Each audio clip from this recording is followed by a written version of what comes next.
So, how many of you have ever sat through a boring class just thinking, I just don't want to be here? And how many of you have sat through one of those classes in high school? Well, how many of you have ever wanted to take a class in high school or did want to take a class in high school that would better prepare you for your career or adult life? These thoughts are what are behind the fight to reform high schools. They know that at least high schools need to be redone, but there's a lot of controversy and questions that go along with it. And today, that's what we're going to go over is exactly what is being talked about when high school reform is mentioned and what the basics of what would be changed. So, education reform, the basic principle behind it is to transform education in at least high schools so that children are better prepared for adult life.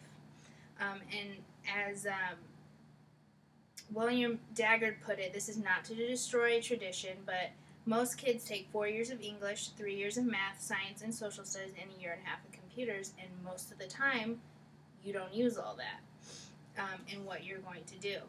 And one of the basics of education that William Daggard wrote in an article was to prepare students for the world of work. And as it is right now, that is not necessarily being done. They're just being taught to a list for standardized education. So some of the things that would be changed, the first one would be class size. Education Week wrote in an article that smaller class sizes make for better learning environments. It optimizes learning.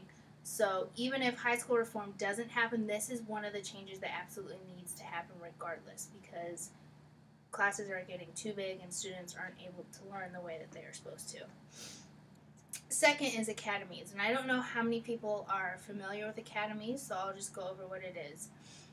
We did it in my high school, and what it is they sit down and you fill out this paper and you say, okay, I'm interested in health when I grow up. So all the people that want to be in the healthcare field when they grow up are in one academy. All the people that are in law are in another academy.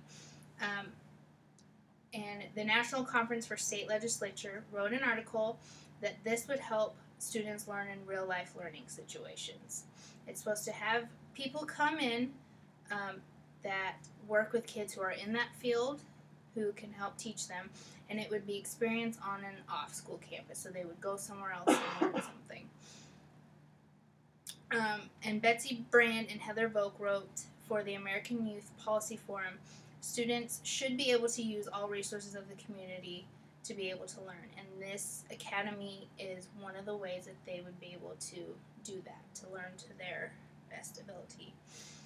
These academies would be organized into new buildings, so it'd be one large campus, more like a college.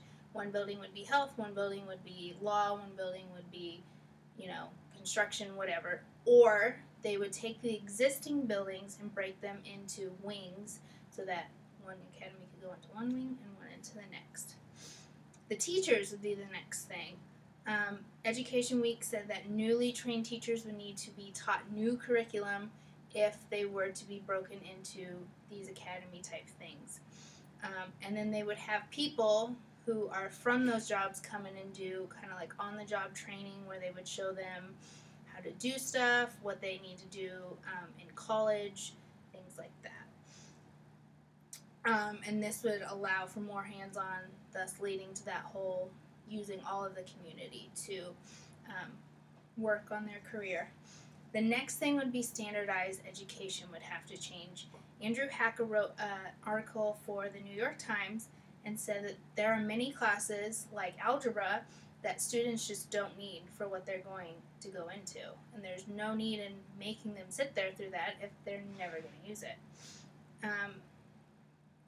And then teachers don't teach to educate anymore. They teach to what is on the list for standardized education so their school can stay open and meet the No Child Left Behind policy.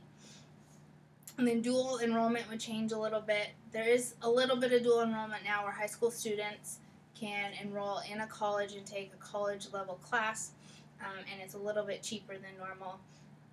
But it would be available to a greater number of students than just a few who can afford it.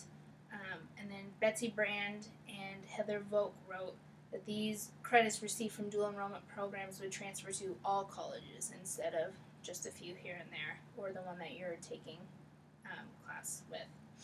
And then the classes would change as well. There'd be more hands-on, and they would deal directly with a certain profession or learn skills for adulthood, kind of like I had a class that was like, I don't remember what it was called, but they showed you how to balance a checkbook and how to pay things and just all this stuff, but there'd be more classes like that.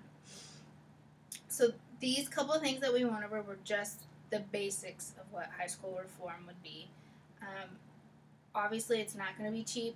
It's going to take some time and a lot of effort to pound out the details, but it's something that is being very pushed for, and that's kind of what reform is all about, and kind of hit the surface of what the changes would be. So